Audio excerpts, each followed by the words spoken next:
Hey everyone, Happy New Year, and we want to say Happy New Year and welcome to the very first Radiotopia Presents of 2024. It's a series that we are truly excited about. It's called Shocking, Heartbreaking, Transformative. Now, this is from documentarian Jess Shane, who put out an open call on Craigslist and then worked with 4 strangers to explore the standard rules that documentarians and journalists use to tell their subject stories.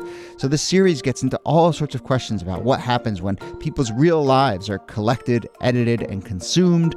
The show pulls back the curtain on what goes on behind the scenes of your favorite nonfiction shows.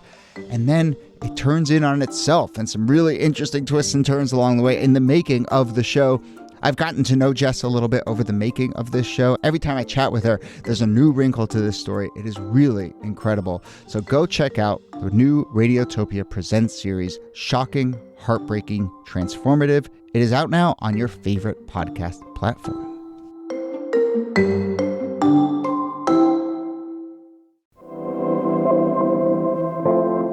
Hello and welcome to This Day in Esoteric Political History from Radiotopia. My name is Jody Avergan. This day, March 7th, 1854. Let me tell you, listeners, a little bit about this segment, and it involves showing a little bit of our process of how we make this show together. But we have this big document. Stick with me here. We have this big document, this big Google Doc, and our producer, Jacob Feldman, is the keeper of this document. And he does these little short entries throughout the year. So every date that we're going to possibly do a show on has like 6 or 7 different entries. And it's just like a one-liner description of a moment. And then we decide if we want to actually do a story about it, if, you know, it falls into an area of expertise for Kellie and Nicole or something we're just interested in. But the entry for March 6th, that's actually the date, it just reads, "Know Nothing Vandals Steal the Pope's Stone from the Washington Monument." And our reaction was, we don't have to do any more research. We don't have to know what this is about. We are going to do this. The Vandals stealing a stone from the Washington Monument. So here we are. We are doing it. We're very intrigued by this story. Nicole Hammer of Columbia is here. Hello, Nikki. Hello, Jody. You had me at Pope's Stone. I know. All of us were like, wait, is this a national treasure situation? Exactly. Kellie Carter Jackson of Wellesley is here as well. Hello, Kellie. Hello. You had me at Know Nothings. Exactly. Yeah. And I will say, we have done our research and we love this story. I think it's both a great twisty, turny little story, but it also ties into some very fascinating issues at the time. So let's go step by step here. Kellie, I guess we should start with who are the know-nothings, and then we'll talk about why they decide to steal a stone from the Washington Monument. Yeah. So the know-nothings are a really short-lived political party that really hit their stride and their vibrancy in the 1850s. They are nativist in nature. They are against immigrants, particularly Roman Catholic immigrants. So they don't have really good relationships with the Irish immigrants who are coming in the country or German immigrants. And they really have this desire to keep America with its core traditional values and prevent any foreign influence from having an impact on the economy or the federal government. And so it's interesting because, you know, part of the know nothing ideology was that if anybody came to them and said, you know, tell us what you know, they would say, I know nothing. And that sort of formed or coined the term for who they became, but they were also known as the American Party. And they really do sort of help split the country into 2 factions. Anti-slavery know-nothings later become Republicans, and pro-slavery know-nothings later become Southern Democrats. Interesting. So I was wondering why you would call yourself the know-nothings, but now I get it. It's like an anti-snitching. Yeah. And is there?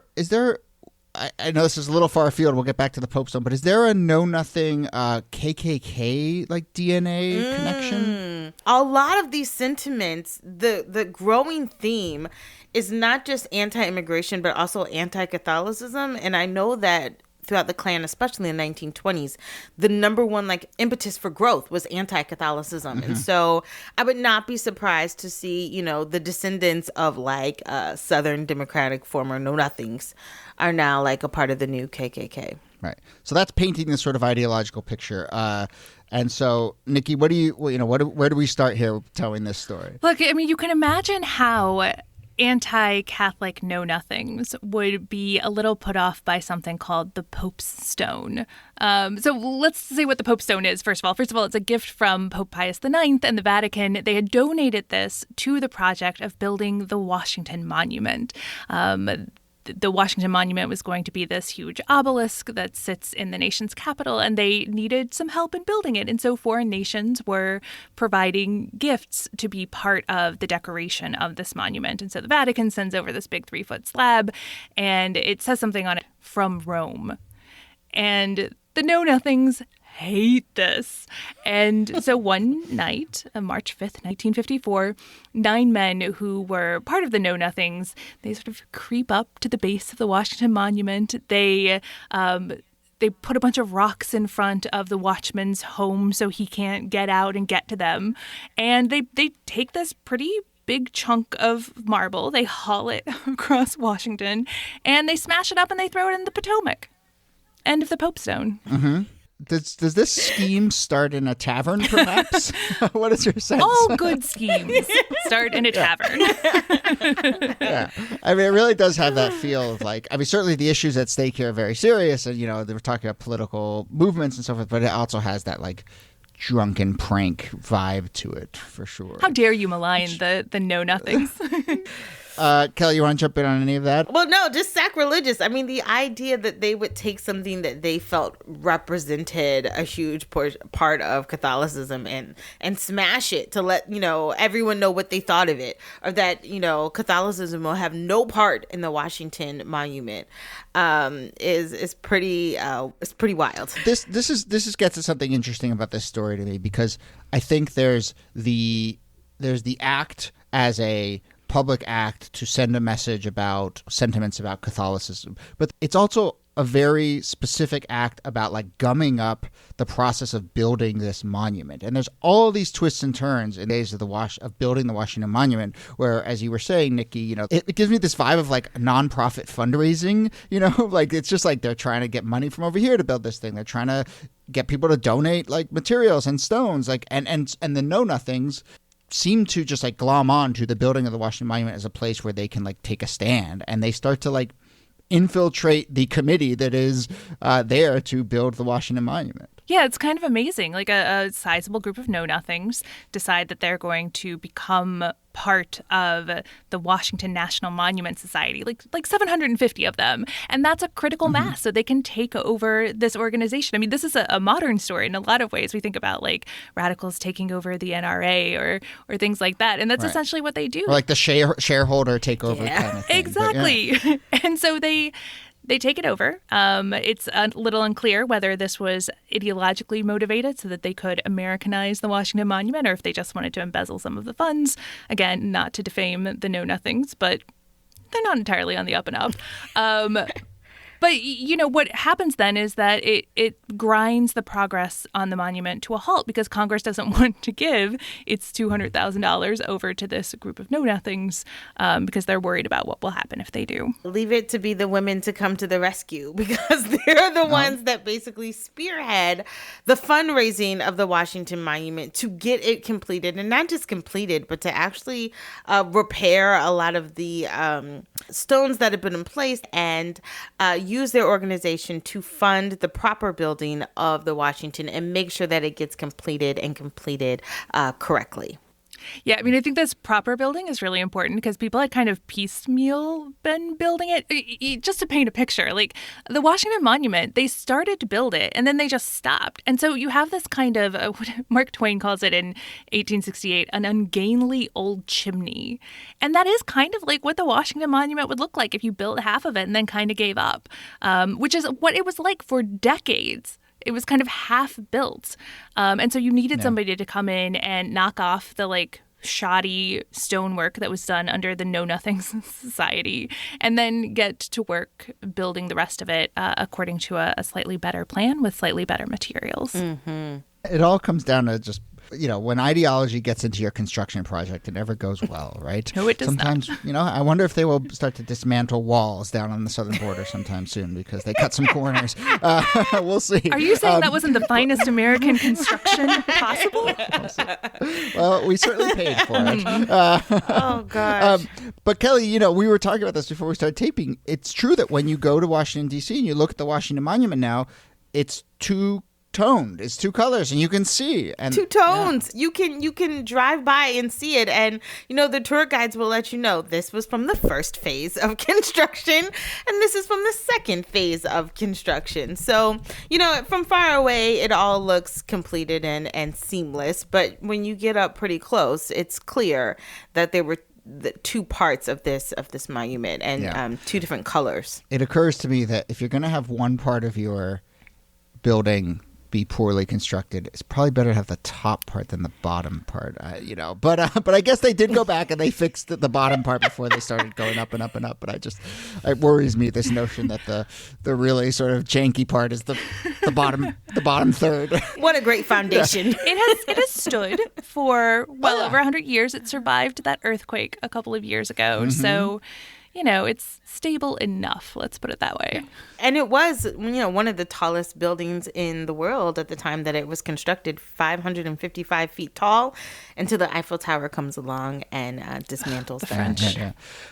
So let's come back as we start to wrap up to the Pope Stone itself. So we should point out that the story that we told about, the know-nothings, 9 of them, tying up the guard and stealing the stone and throwing it into the Potomac, that story doesn't come out for 30 years. So, there's this period from the 1850s to the 1880s where no one really knows what happened. They know nothing. And the story sort of continues to evolve, and there's more chapters, and we sort of learn more and more. So, NIki, what is your sense of what we do know about this and what we don't know and how it lives on? Well, there was a lot of work that was done to try to find the Pope Stone, and they've been pretty unsuccessful at it. There were some rumors that it had been, buried in the ground, and so they do a big digging project to try to find it. I think they've looked in the Potomac and haven't resurrected it.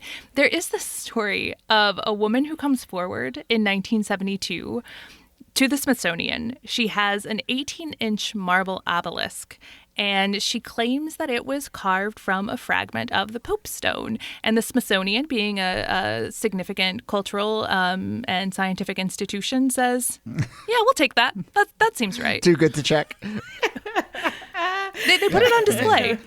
So it's funny, I used to live in Spokane, Washington, and in Spokane, a new Pope Stone was commissioned by a priest who lived there, and they installed this monument in the National Park Service in 1982. So it is now the part of the Washington Monument at the 340-foot level inside the west wall of the stairway. You can see it where the inscription reads, Aroma America, Latin for Rome to America. So there is a Pope Stone, not the original one, but there is a Pope Stone in the Washington Monument. So the know-nothings, in the end, end up losing. But did they in the long run?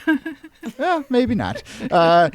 So as we start to wrap up, I suppose I have to ask the question: is there actually national treasure element to this? Do any of you have any notion that there's a secret map on the back of the stone, or any sort of portals or anything like that? Because that's what would really land this story for me. That would be great, right? That would be great. A pot of gold, something like that. Look, given how weird 2020 was, 2021 could deliver us the secret wormhole that the Pope Stone opens up. So keep your fingers crossed. We'll see. All right. Let's leave it there. Nicole Hemmer, thanks to you as always. Thank you, Jody. And Kellie Carter-Jackson, thanks to you. My pleasure.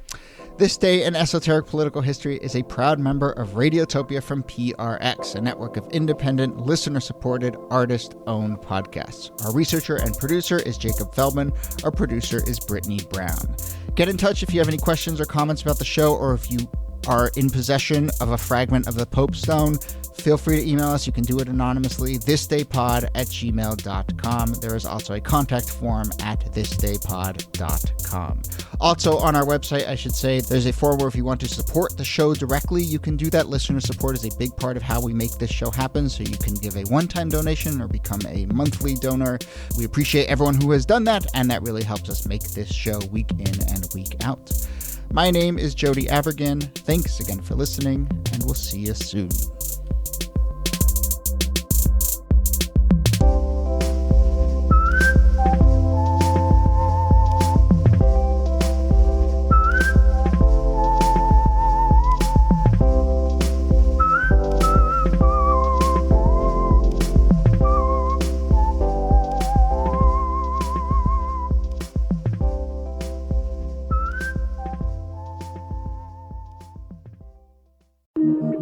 Radiotopia.